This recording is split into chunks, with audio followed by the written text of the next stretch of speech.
प्रिय विद्यार्थियों, नमस्कार। पिछले वीडियो में हमने कक्षा 10वीं के पहला ही पाठ सूरदास, जिसमें हमने सूरदास का परिचय और पाठ परिचय के बारे में पढ़ा था। आज हम सूरदास जी के पद जो हमारी पाठ्य पुस्तक में दिए हुए हैं, कुल 4 पद हैं, तो क्रम से हम इन पदों की व्याख्या करेंगे और इनके बारे में पढ़ेंगे। तो ये हमने सूरदास जी के बारे में पूरा पढ़ लिया था। उनके जीवन परिचय, उनके भाषागत विशेषताएं, उनकी कृतियाँ और पाठ के बारे में भी हमने पढ़ लिया था। आज हम इनका पहला पद पढ़ेंगे। तो सबसे पहले हम इसको पढ़ते हैं।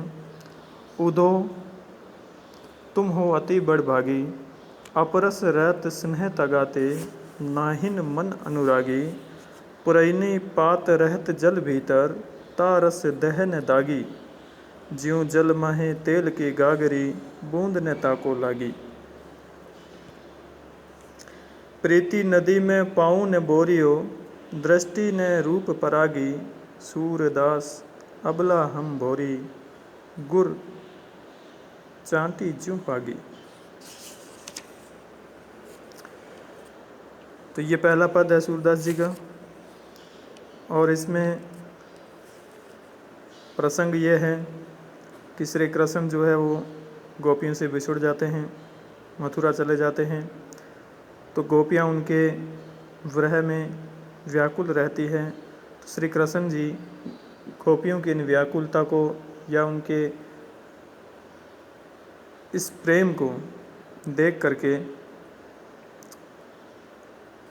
उदो को वहाँ से योग संदेश लेकर के भेजते हैं कि आप गोपियों को योग की शिक्षा दीजिए, जिससे वो प्रेम मार्ग छोड़ के योग भक्ति में लीन हो जाए और इस तरह उनकी जो व्याकुलता है वो कुछ कम हो सके, शांत हो सके। और दूसरी बात, श्री कृष्ण जी ये भी चाहते थे कि उदो को अपने योग भक्ति पर बहुत ही ज़्यादा घमंड था। उनका घमंड तोड़ने के लिए भी, इस उद्देश्य से भी उन्होंने उदो को गोपियों के पास भेजा था, या योग के ऊपर प्रेम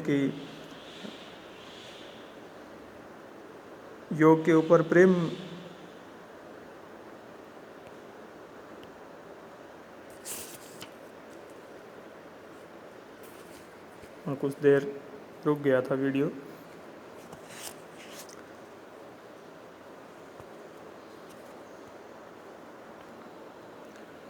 योग के ऊपर प्रेम की प्रधानता बताने के लिए भी उन्होंने ये कदम उठाया था। अब इनकी व्याख्या देखते हैं इस पद की। उदो तुम हो अति बड़भागी। गोपियाँ उद्धव की प्रेमहीनता पर व्यंग्य करती हुई कहती है। उद्धव जब गोपियों को प्रेम मार्ग छोड़ करके, श्री कृष्ण के प्रेम को छोड़ करके, इस प्रेम रूपी भक्ति को छोड़ करके योग की ओर जाने की शिक्षा देता है, तब गोपियाँ उद्धव पर व्यंग्य करती है और कहती है कि उद्धव तुम हो अति बड़भागी।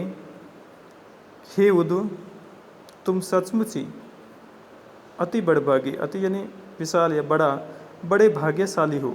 बड़भागी यानी भाग्यशाली हो। क्यों? अपरस रहत स्नेह तगाते, नाहिन मन अनुरागी। अपरस रहत, अपरस का मतलब होता है अछूता, रहत यानी रहना, स्नेह यानी प्रेम, तगा यानी धागा या बंधन। तो यानी कि अपरस रहत, तुम कभी प्रेम के धागे से नहीं बंधे हो, या तुम कभी स्नेह तगा से या स्नेह के रूपी धागे से, प्रेम रूपी धागे से कभी बंधे ही नहीं हो, या उसके बंधन से मुक्त हो।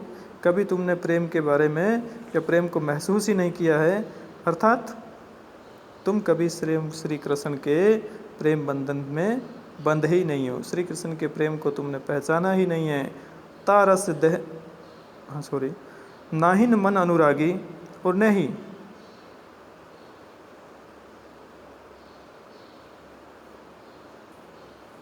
ना ही न मन अनुरागी, न ही तुम्हारे मन में कभी अनुराग यानी कि प्रेम उमड़ा हो, कभी तुम मन से अनुरागी रहे हो, प्रेमी रहे हो, ऐसा भी नहीं है। न ही तुमने श्री कृष्ण के प्रेम में कभी बंधे हो, न ही तुम्हारे मन के अंदर कभी प्रेम उपजा है। आगे गोपियाँ फिर कहती हैं, पुरैनी पात रहत जल भीतर, तारस दहन त्यागी। पुरैनी पात, पुरैनी का मतलब होता है कमल, पात यानी पत्ता। पुरैनी पात रहत यानी रहता है, जल यानी जल पानी, भीतर यानी अंदर। पुरैनी पात जल का पत्ता, कमल का पत्ता हमेशा जल के भीतर रहता है। जिस प्रकार कमल का पत्ता हमेशा जल के भीतर रहता है, तारस दहन त्यागी, परंतु उस पर जल का एक भी दाग नहीं लग पाता। कभी भी उनकी जो देह है वो कभी जल से दागी नहीं होती, कभी भी जल का एक भी बूंद उस पत्ते पर नहीं रहती है। लेकिन कमल जो है वो हमेशा ही जल के भीतर रहता है। ठीक उसी प्रकार तुम भी हमेशा श्री कृष्ण के प्रेम रूपी संसार में हमेशा रहे हो, यानी श्री कृष्ण के समीप ही रहे हो हमेशा बचपन से, लेकिन कभी तुमने जो श्री कृष्ण के प्रेम रूपी जो जल है उससे कभी भीगे नहीं हो, कभी उसके प्रेम को पहचाना ही नहीं है। आगे फिर व्यंग्य करती हुई कहती है गोपियाँ, ज्यों जल माहे तेल की गागरी, बूंद ने ताको लागी। एक और उपमा देती हुई उदाहरण के तौर पे कह रही है, व्यंग्य कसती हुई कह रही है कि ज्यों यानी कि जैसे, जल माहे, माहे यानी अंदर, जल यानी पानी के अंदर, तेल की गागरी, तेल लगी हुई गागर अगर कहीं पानी के अंदर डाल दी जाए, बूंद ने ताको लागी, तो उस गागरी पर जल की एक बूंद भी नहीं लगती। अर्थात तुम जो है एक तेल की गागरी के समान हो, और जो जल है वो श्री कृष्ण के प्रेम के समान है। तुम उसके आसपास ही रहे हो हमेशा। जिस प्रकार एक गागरी, तेल की गागरी को जल के अंदर डाल दिया जाए तो उसी में रहती है, लेकिन उसके ऊपर कभी जल नहीं एक बूंद भी नहीं ठहरती। तो ठीक उसी प्रकार तुम भी श्री कृष्ण के प्रेम रूपी संसार के अंदर ही रहे हो, लेकिन तुम पर कभी श्री कृष्ण के प्रेम का प्रभाव नहीं पड़ा, या आपने कभी उस प्रेम को महसूस नहीं किया। फिर आगे कहती हैं, प्रीति नदी में पाँव ने बोरियो, दृष्टि ने रूप परागी। तुमने कभी आज तक कभी भी प्रेम नदी में अपना पैर तक नहीं डुबोया है। प्रीति नदी में पाँव ने बोरियो, तुमने आज तक कभी प्रेम रूपी नदी में कभी पाँव भी नहीं डुबोया है। दृष्टि ने रूप परागी, और कभी तुम्हारी दृष्टि किसी के रूप को देखकर उस पर मोहित नहीं हुई है।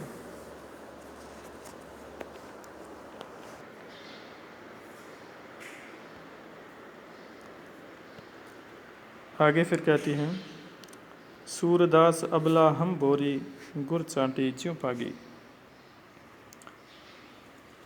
बोरी यानी भोली, गुर यानी गुड़, पागी यानी लिपटी हुई। सूरदास जी कहते हैं कि गोपियाँ कह रही हैं कि हम तो अबलाएँ हैं, भोली भाली सी गोपियाँ हैं,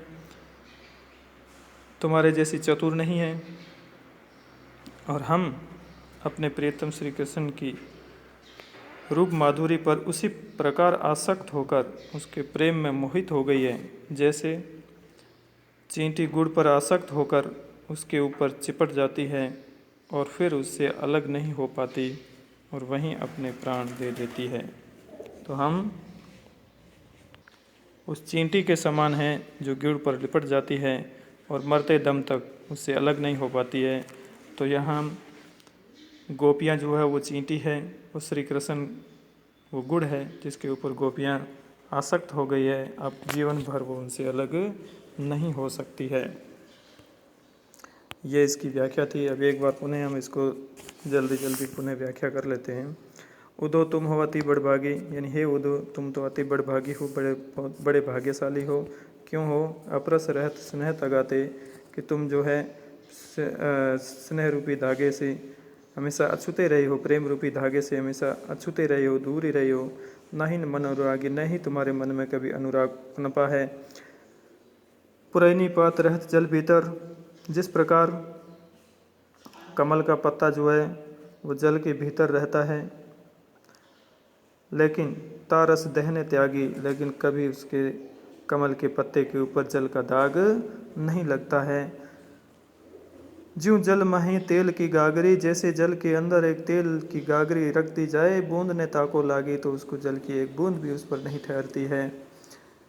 प्रीति नदी में पाँव ने बोरियो, दृष्टि ने रूप परागी, यानी हे उद्धव तुमने कभी प्रेम रूपी नदी के अंदर पाँव तक नहीं डुबोया है, न ही तुम्हारी दृष्टि ने कभी किसी रूप को देख करके आसक्त हुई है या मोहित हुई है। सूरदास अबला हम बोरी, यानी सूरदास जी कहते हैं कि गोपियाँ कह रही है कि हम तो अबला हैं, भोली भाली सी गोपियाँ हैं, हम तो श्री कृष्ण के प्रेम में इस रूप से इस प्रकार से आसक्त हो गई है कि जैसे गुड़ चींटी ज्यों पागी, जैसे गुड़ के ऊपर चींटी चिपक जाती है, फिर वो जीवन भर आमरण उसके ऊपर चिपकी ही रहती है, कभी उससे अलग नहीं होती है और वहीं वो अपने प्राण दे देती है।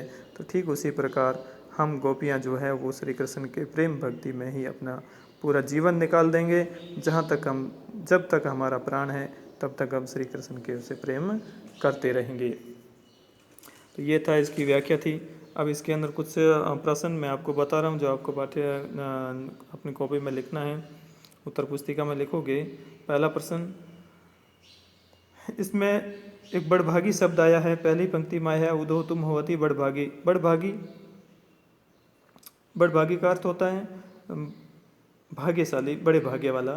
तो गोपियाँ जो है उस उद्धव को बड़भागी क्यों कह रही है, आपको लिखना है कि गोपियाँ उद्धव को बड़भागी क्यों कहती है, इसका आंसर लिखना है।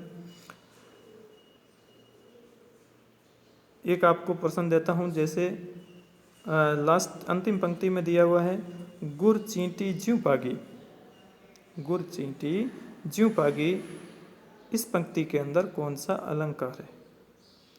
कक्षा 9th में हमने अलंकार के बारे में अच्छी तरह से पढ़ा था, आप सभी उसमें वापस जाएंगे 9th की ओर और इस अलंकार को खोजेंगे कि इस पंक्ति के अंदर कौन सा अलंकार है, उस अलंकार का आपको नाम लिखना है।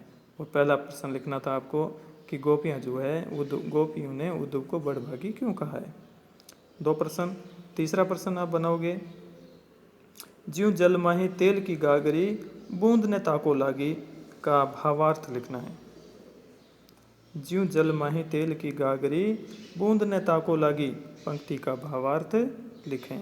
ये 3 प्रश्न जो आप इस पद में से आप लिखोगे। अब आगे चलते हैं दूसरे पद की ओर, पहले इसको पढ़ लेते हैं। मन की मन ही मांझ रही, कहिए जाए, आपको दिखा देता हूँ दूसरा पद, यहाँ आगे दूसरा पद यहाँ से शुरू हो रहा है। मन की मन ही मांझ रही,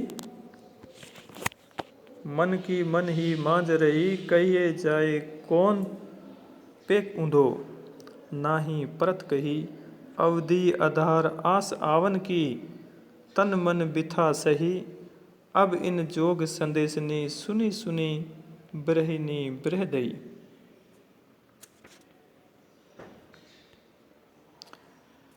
चाहती हुती गुहारी जित ही ते, चाहती हुती गुहारी जित ही ते, उतते धार बही, सूरदास अब धीर धरी, क्यों मर ज्यादा न लही।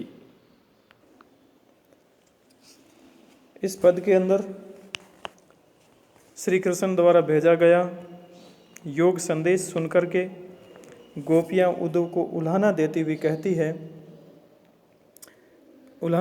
कहती है कि मन की मन ही मांझ रही, हे उद्धव हमारे मन की मन में ही रह गई। हमारे मन की जो बात थी, हमारे मन की जो इच्छा थी वो मन में ही दब के रह गई। अर्थात हमने सोचा था, क्या सोचा था कि श्री कृष्ण कुछ समय के लिए गोकुल छोड़ के जा रहे हैं, तो कुछ समय बाद में वो पुनः हमारे पास लौटे आएंगे, वो अवश्य आएंगे, ऐसा वो कह कर के गए थे। और हम इसी आशा में थे कि श्री कृष्ण जल्द ही हमारे पास आएंगे। लेकिन उन्होंने इस तरह का जो योग संदेश तुम्हारे साथ में भेजा है, ये सुन करके हमारी जो मन की इच्छा जो थी वो मन में ही रह गई। और इस कि श्री कृष्ण जल्द ही वापस लौटेंगे, अवश्य ही लौटेंगे, इस ऐसा सोच सोच के हम अपने विरह को सहन कर रही थी, विरह रूपी कष्टों को सह रही थी। परंतु अब तो उन्होंने क्या कहा कि आप इस प्रेम भक्ति को छोड़ करके, भुला करके निर्गुण ब्रह्म जिनको हम कोई जानते नहीं, पहचानते नहीं, उसकी आराधना करो, उसकी प्रार्थना करो, अर्थात योग साधना में लीन हो जाओ। और आपके द्वारा योग साधना का संदेश भेजा है।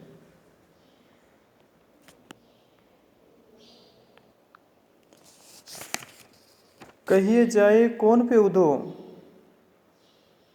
अब हम ये बात किसको जाके कहें, किसे सुनाएं? यानी कि श्री कृष्ण के यहाँ से चले जाने के बाद में हमने जो विरह वेदना, जो विरह रूपी कष्ट सहन किया है, उसकी गाथा अब हम किसको सुनाएं? हमारी इच्छा थी कि श्री कृष्ण जब वापस आएंगे तो इन विरह, इस वियोग का जो वर्णन है, इस विरह का जो वर्णन है, वो पूरा का पूरा हम श्री कृष्ण को सुनाएंगी। परंतु उन्होंने अब खुद को भुला देने का संदेश भेजा है, योग साधना का संदेश भेजा है। तो अब हम ये अपनी विरह की कष्टों की गाथा किसको सुनाएंगे? कहिए जाए कौन पे उदो, हे उदो, हम किसको कहेंगे ये सारी हमारी कष्टों की गाथा? ना ही परत कही, यानी कि ये बात जो हम किसको बताएंगे? अवधि आधार आस आवन की। अवधि का मतलब समय, आधार यानी आधार या सहारा, एक सहारा था। क्या था? आस आवन की, प्रिय के आने की एक आस थी मन में, वही हमारा सहारा था, वही हमारा आधार था जीवन जीने का। तन मन बिथा सही, और इसी आधार, इसी आशा में ही हमने तन मन में बिथा यानी व्यथा, पीड़ा, दुख सहाय, सही है, सहन किया है। इसी आशा में, हमारे इसी आस के अंदर कि श्री कृष्ण जो है वो वापस अवश्य ही आएंगे, और इसी आशा के अंदर हमने ये इतना विरह की पीड़ा, हमने इस कष्ट को हमने तन मन से सहन किया है। अब इन योग संदेश ने सुनी सुनी विरहनी विरह दही, और इस अब ये अधिक सही नहीं जाती। और इसके भी ऊपर उनके द्वारा भेजा गया ये योग संदेश, जिसको सुनी सुनी सुन सुन करके विरहनी यानी कि विरह की जो पीड़ा है वो और दही यानी दहक उठी है, और दहकने लगी है, और ज़्यादा बढ़ गई है या भड़क उठी है। विरह व्यथा और भड़क उठी है।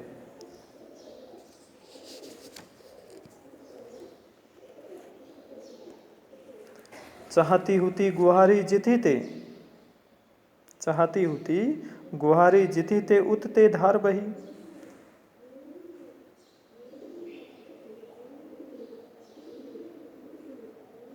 विरह सागर में डूबती हुई, हिचकोले खाती हुई गोपियों को जहाँ से सहायता मिलने की आशा थी, समुंदर के अंदर डूबती हुई जो नाव होती है, उसको कहीं किनारे की, कहीं सहारा मिलने की, कहीं तिनके की आशा होती है, और उसी ओर से ही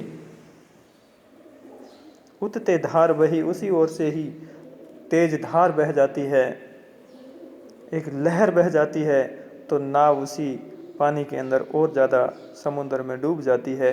तो ये उदाहरण देती हुई गोपियाँ कह रही है कि जिस ओर से हमें कुछ अच्छा होने की आशा थी श्री कृष्ण से, वहीं से ही उतते धार बही, यानी कि उतते ही जल की तेज धार बही है। जिस प्रकार समुद्र में लहर आती है, यानी कि योग रूपी जो संदेश उन्होंने भेजा है, एक धारा के रूप में हमारे जीवन में प्रवेश किया है, और हम इसके अंदर इस तेज धारा में बही जा रही है। और ये धारा, ये योग संदेश हमारा प्राण लेकर ही रुकेगी। आगे कह रहे हैं, सूरदास अब धीर धरे क्यों, मर ज्यादा न लही। धीर यानी धैर्य, धैर्य यानी धारण करना, मर्यादा यानी मर्यादा, लही यानी रखी। सूरदास जी कह रहे हैं कि गोपियाँ कहने लगी कि अब तो श्री कृष्ण ने सारी लोक मर्यादाएं छोड़ दी है, सभी मर्यादा यानी मर्यादा छोड़ दी है। उन्होंने हमारा प्रेम निभाने की बजाय हमारे साथ छल किया, अपने वादे से मुकर गए। जो उन्होंने कहा था वो न करके, वापिस न आकर के, पुनः गोकुल में नहीं आकर के, और योग संदेश जो आपके माध्यम से भेजा है, ये हमारे साथ धोखा किया है, छल किया है। अतः अब हम धैर्य धारण कैसे करें? अब धीरे धीरे क्यों? अब हम कैसे धैर्य धारण करें? अब कैसे हम अपने जीवन के अंदर धैर्य रखें, या किस आशा में हम जीवन जिएं? वो आशा ही अब समाप्त हो चुकी है।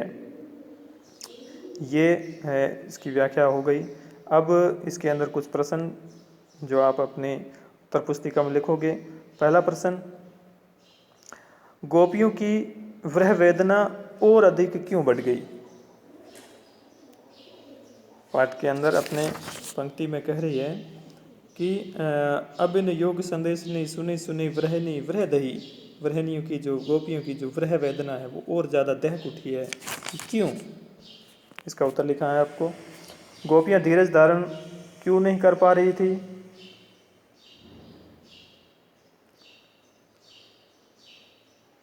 मर्यादा न लही, अंतिम पंक्ति है, मर्यादा न लही का आशय स्पष्ट करें। गोपियाँ तन मन व्यथा किस आधार पर सह रही थी?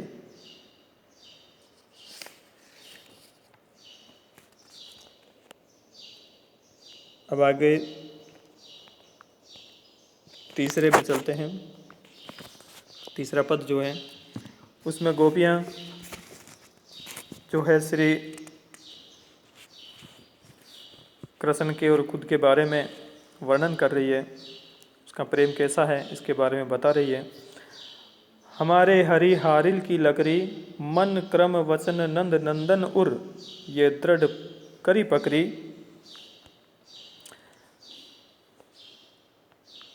जागत सोवत सोपन दिवस निसी, कान्हे कान्हे जकरी। सुनत जोग लागत है ऐसो, ज्यों करुई ककरी। सूतो व्याधि हमको ले आई, सूतो व्याधि हमको ले आए। देखी सुनी न करी, यह तो सूर तिन्ही ते सौंपो। जाको जिनके मन चकरी। अब इसकी व्याख्या करते हैं। हारिल एक पक्षी विशेष है जो हमेशा ही अपने पंजे में कोई न कोई एक लकड़ी का टुकड़ा रखता है, उस तिनके को या लकड़ी के टुकड़े को पकड़े रहता है। उस पक्षी का नाम हारिल है। हमारे हरि, हरि वैसे ईश्वर को कहते हैं, हरि हरि बंदर को भी कहते हैं। यहाँ हरि ईश्वर यानी कि श्री कृष्ण, गोपियों के ईश्वर भगवान श्री कृष्ण है, तो ये हरि शब्द कृष्ण के लिए आया है। हारिल एक पक्षी विशेष है कि लकड़ी, लकड़ी यानी लकड़ी का टुकड़ा। मन हृदय मन, कर्म कर्म क्रियाक्रम कार्य, वचन वचन,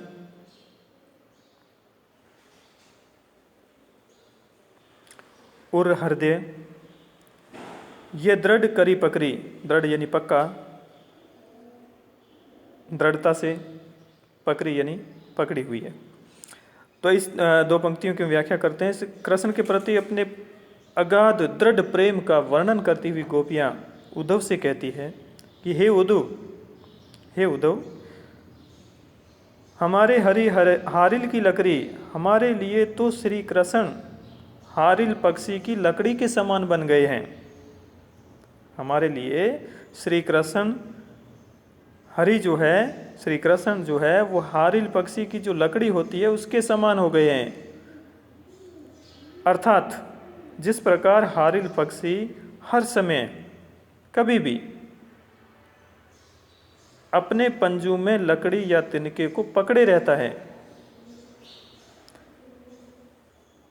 ठीक उसी प्रकार हम भी निरंतर हमेशा उठते बैठते जागते सोते प्रेम निष्ठा से कृष्ण का ध्यान करती रहती है। यानी कि जिस प्रकार हारिल अपने पंजों में निरंतर हमेशा ही लकड़ी को, किसी लकड़ी के किसी न किसी टुकड़े को, तिनके को पकड़े रहता है, तो ठीक उसी प्रकार हम भी श्री कृष्ण के प्रेम में दिन प्रतिदिन निरंतर प्रतिक्षण प्रेम निष्ठा से कृष्ण का ध्यान करती रहती है, कि प्रेम में मग्न रहती है। आगे कहती हैं, मन क्रम वचन नंद नंदन और ये दृढ़ करी पकड़ी, हमने मन से वचन और कर्म से, मन वचन और कर्म से नंद नंदन रूपी लकड़ी को, अर्थात कृष्ण के रूप और उसकी स्मृति को, उसकी याद को अपने मन द्वारा कसकर पकड़ लिया है। अब उसे हमसे कोई नहीं छुड़ा सकता। जिस प्रकार हारिल पक्षी से वो लकड़ी कोई नहीं छुड़ा सकता, तो हमारे लिए तो श्री कृष्ण उस हारिल की लकड़ी के समान है। और हमने भी मन क्रम वचन से नंद नंदन रूपी लकड़ी को, और यानी हृदय से ये दृढ़ करी पकड़ी और अपने मन द्वारा कस करके दृढ़ता से पकड़ लिया है। अब हम उसको नहीं छोड़ सकते हैं और न ही कोई हमसे छुड़ा सकता है। सुनत जोग लागत है ऐसो, आगे गोपियां कह रही है उद्धव से कि सुनत जोग लागत है ऐसो, ज्यों करुई ककरी, कि हमें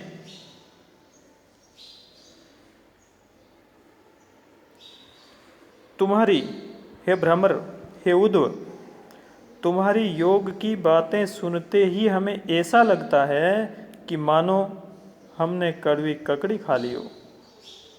सुनत जोग लागत है ऐसो, सुनते ही योग की बातें, तुम्हारी द्वारा बताई गई योग की विशेषताओं को, बातों को सुन करके हमें ऐसा लगता है ज्यों हमने कोई कड़वी काकड़ी खा ली हो।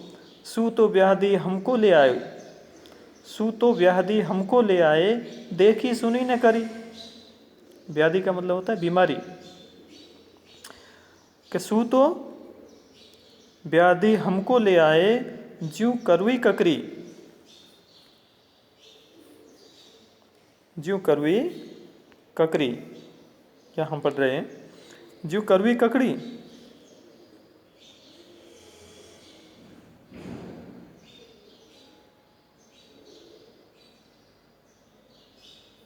हाँ, ये पंक्ति हमने पूरी कर ली थी। अब यहाँ से इसकी व्याख्या हम करेंगे। सू तो व्याधि हमको ले आए, देखी सुनी न करी।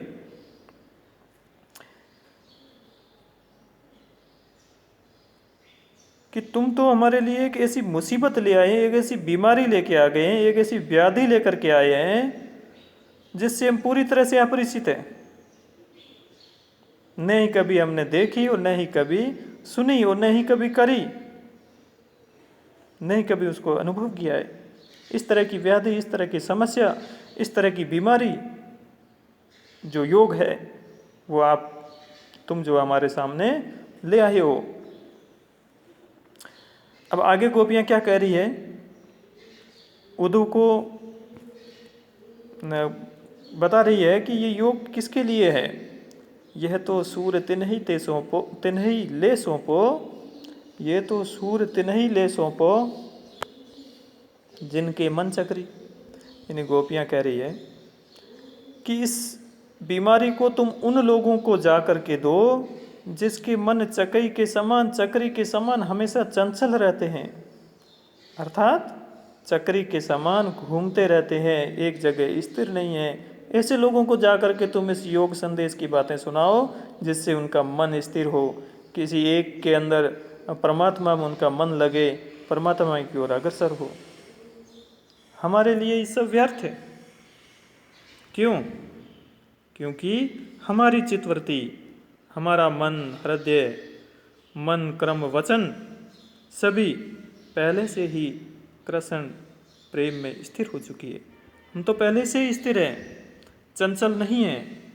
हमारा आराध्य श्री कृष्ण है, हमारा ईश्वर कृष्ण है, हमारा प्रेम कृष्ण है, हमारी भक्ति कृष्ण है। इसलिए हमें स्पष्ट है, हम स्थिर हो चुकी है। इसलिए तुम्हारा ये योग हमारे लिए व्यर्थ है। ये योग तो उन लोगों के लिए है जिनका मन चक्री के समान चंचल रहता है। आप जाकर के उनको ये संदेश सुनाइए जिससे उनका फायदा हो और आपके संदेश का प्रचार हो, आपके योग को वो धारण करें। हमारे लिए ये योग साधना, योग संदेश व्यर्थ है। अब इसके प्रश्न देख लेते हैं, कैसे प्रश्न इसमें बन सकते हैं। हारिल की लकड़ी किसे कहा गया है और क्यों? प्रश्न नंबर 2 इसमें है, तिन्हीं ले सौंपो में किसकी ओर संकेत किया गया है? गोपियों ने कृष्ण को किसके समान कहा और क्यों? तीसरा प्रश्न,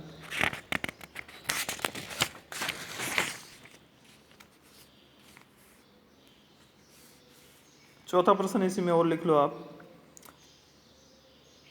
योग को किसके समान बताया गया है? ये 4 प्रश्न जो है आप इसमें इस तीसरे पद में से लिखोगे। अब चौथा पद है जिसको हम पढ़ लेते हैं।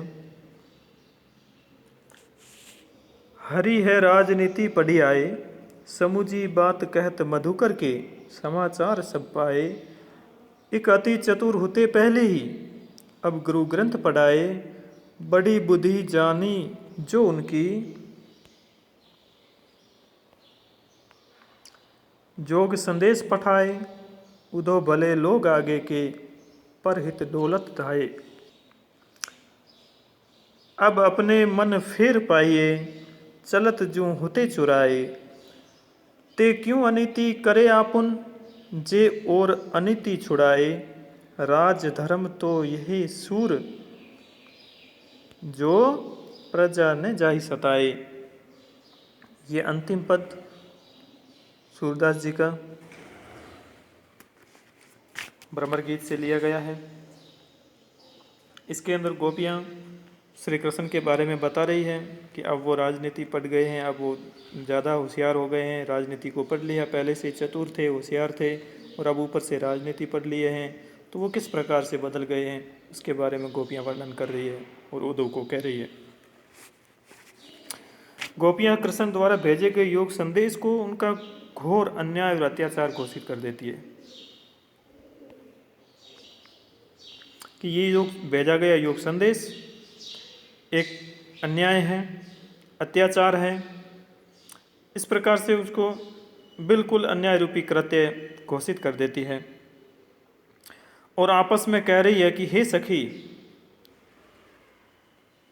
उद्धव के ऊपर व्यंग्य करती हुई श्री कृष्ण के बारे में वो आपस में बातें करती है एक दूसरे से कि हे सखी, हरि है राजनीति पढ़ी आई, कि अब कृष्ण ने राजनीति शिक्षा प्राप्त कर ली है, वहाँ जाकर के वो मथुरा में राजा बन गए हैं, वे राजनीति में दक्ष हो गए हैं, राजनीति के अंदर वो पूर्ण रूप से राजनीति पढ़ लिए हैं, राजनीति की शिक्षा ग्रहण कर लिए हैं। समुझी बात कहत मधुकर के, समाचार सब पाए।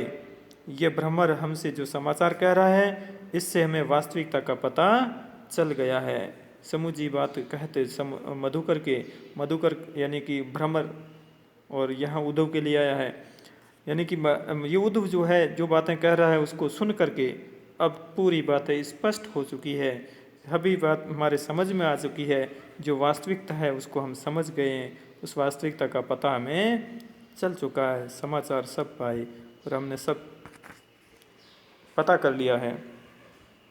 एक अति चतुर होते पहले ही, अब गुरु ग्रंथ पढ़ाए। एक तो कृष्ण पहले से ही चतुर थे, पहले से ही चंचल थे, चतुर थे, अब गुरु ग्रंथ पढ़ाए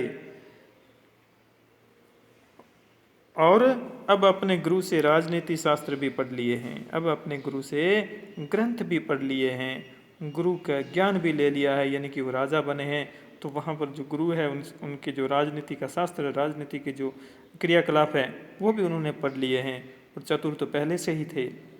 बड़ी बुद्धि, तो यकीनन उनकी बुद्धि बढ़ चुकी है, बुद्धि में विकास हुआ है। जानी जो उनकी बड़ी बुद्धि, जानी जो उनकी जोग संदेश पढ़ाई। उनकी बुद्धि कितनी विशाल है, कितनी बढ़ चुकी है, इसका अनुमान तो इसी बात से लग गया है या मिल चुका है हमें कि वे युवतियों के लिए योग संदेश की बातें करते हैं, युवतियों के लिए, महिलाओं के लिए योग संदेश भिजवा रहे हैं। इसी से ही पता चल रहा है कि उनकी बुद्धि कितनी बढ़ चुकी है, उनकी बुद्धि कितनी विशाल रूप धारण कर लिया है, ग्रहण कर लिया है, कितनी उनके राजनीति जो है पढ़ करके वो बुद्धिमान हो चुके हैं। अर्थात इससे ये प्रमाणित हो गया है, इस बात से ये प्रमाणित हो चुका है कि वह बुद्धिमान न होकर मूर्ख है। वास्तव में वो श्री कृष्ण को बुद्धिमान न कह करे, व्यंग्यात्मक रूप से मूर्ख कह रही है। क्यों? क्योंकि कोई मूर्ख ही प्रेमी युवतियों के लिए योग साधना को उचित मान सकता है, बुद्धिमान नहीं। बुद्धिमान ऐसा सोच भी नहीं सकता कि जो प्रेम की मूर्तियां हैं, प्रेम रूपी मूर्ति के समान जो युवतियां हैं, जो गोपियां हैं, उनके लिए कभी योग उचित हो सकता है, ये बात बुद्धिमान कभी सोच भी नहीं सकता। लेकिन एक मूर्ख श्री कृष्ण कितने मूर्ख है कि उन्होंने युवतियों के लिए जो प्रेम में ही पली बड़ी होती है उनके लिए योग साधना को उचित माना और योग साधना का संदेश भेजा। इससे स्पष्ट हो चुका है, प्रमाणित हो गया है कि वो कितने बुद्धिमान हैं। आगे फिर कहती है कि उदो हे उदो, उदो भले लोग आगे के पर हित डोलत दाय। हे उदो, हे सखी, पुराने जमाने में सज्जन पुरुष दूसरों की भलाई करने के लिए इधर उधर दौड़ते फिरते थे।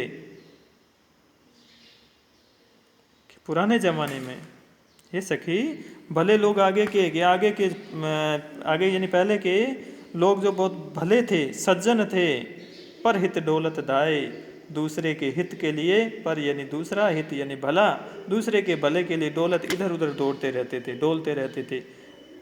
खुद समय गंवा करके भी, समय खर्च करके भी दूसरे के हित के लिए दौड़ते फिरते थे। पर आज ये उद्धव है, ये सज्जन पुरुष उद्धव जी है जो दूसरों को दुख देने और सताने के लिए यहां तक दौड़े चले आए।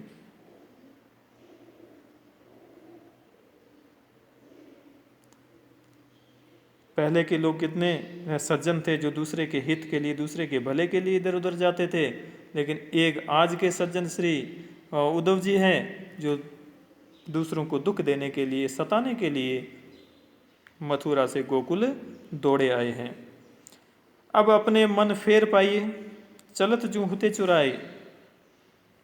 अब तो केवल इतना ही चाहती हैं हम, अब केवल इतना ही चाहती हैं कि हमें हमारा मन फिर मिल जाए, जिसे कृष्ण यहाँ से जाते समय चुपचाप चुरा कर अपने साथ ले गए थे।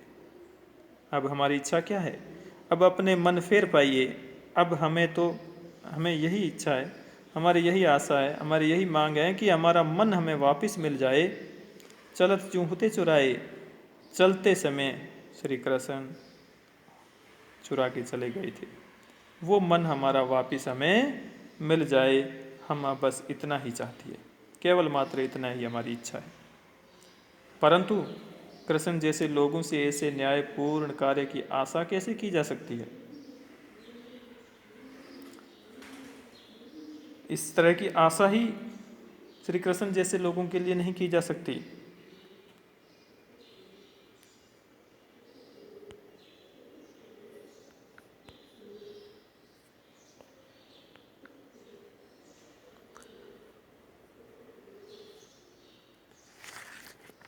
वह तो दूसरों के द्वारा उनके परंपरागत व्यवहारों को छुड़वाने का ही प्रयत्न करते रहते हैं। अर्थात हमारी रीति तो कृष्ण से प्रेम करने की थी, कृष्ण के प्रेम में जीने मरने की थी, और कृष्ण चाहते हैं कि हम अपनी इस रीति नीति को त्याग करके उनसे प्रेम करना छोड़ दें और योग साधना को अपना लें। इस तरह का उनका व्यवहार बिल्कुल ही अन्यायपूर्ण है।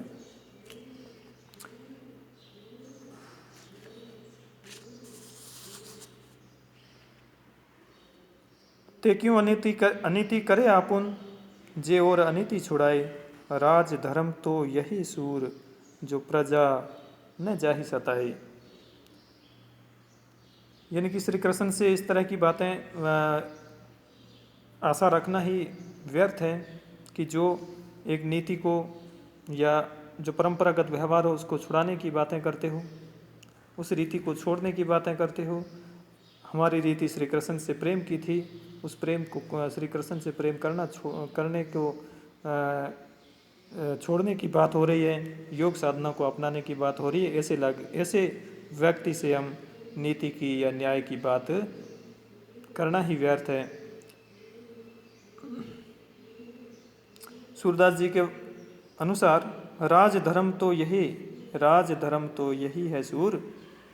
गोपियाँ कह रही है कि राजा का सच्चा धर्म तो यही होता है कि जिसके अंतर्गत प्रजाजनों को कभी भी सताया न जाए, जो प्रजा न जाहि सताई, जो प्रजा को कभी नहीं सताए, प्रजा को कभी दुखी नहीं करे और ये प्रयत्न करे कि मेरे द्वारा किए गए कार्यों से कभी प्रजा दुखी नहीं हो, वो संपूर्ण जीवन सुख चैन से बीते।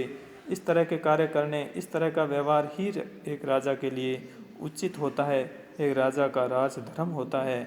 पर श्री कृष्ण जो है वो हमसे तो सुख चैन को छीन करके हमें दुखी करने का प्रयत्न कर रहे हैं। ये उनकी उसी कुटिल राजनीति का ही एक अंग मात्र है, ये उसी कुटिल राजनीति जो उन्होंने सीखी है उसी का ही अंश है। तो ये अंतिम पद जो था श्री कृष्ण के बारे में गोपियाँ जो कह रही है, 4 ही पद हमारी इस पाठ्य पुस्तक में है। इस अंतिम पद के अंदर कुछ प्रश्न मैं आपको बता रहा हूँ जो आपको करने हैं। पहला प्रश्न है, हरि है राजनीति पढ़ी आए। इस पद में गोपियाँ कृष्ण के किस रूप का वर्णन कर रही है। दूसरा प्रश्न, बड़ी बुद्धि जानी जो उनकी, बड़ी बुद्धि जानी जो उनकी पंक्ति में किस पर व्यंग्य किया गया है। प्राचीन राजाओं को भला बताकर गोपियाँ क्या बताना चाहती है, यानी कि पुराने राजाओं को या पुराने लोगों को अच्छा बता करके, सज्जन बता करके गोपियाँ क्या बताना चाह रही हो। ये 3 प्रश्न जो इस पद से मैंने लिए हैं, जो आपको अपने उत्तर पुस्तिका में लिखने हैं। अब अगले वीडियो में हम इस पाठ के पाठ्य पुस्तक के जो प्रश्न हैं उसको हल करेंगे, उनके बारे में चर्चा करेंगे। ये जो पाठ्य पुस्तक के प्रश्न हैं ये हम आगे पढ़ेंगे। तब तक आप इस वीडियो को अच्छी तरह से पढ़ें, सुनें, समझें और अपना जो मैंने गृह कार्य बताया है उसको पूर्ण करें और मेरे अपने ग्रुप में डालें या मेरे व्हाट्सएप नंबर पर सेंड करें। धन्यवाद।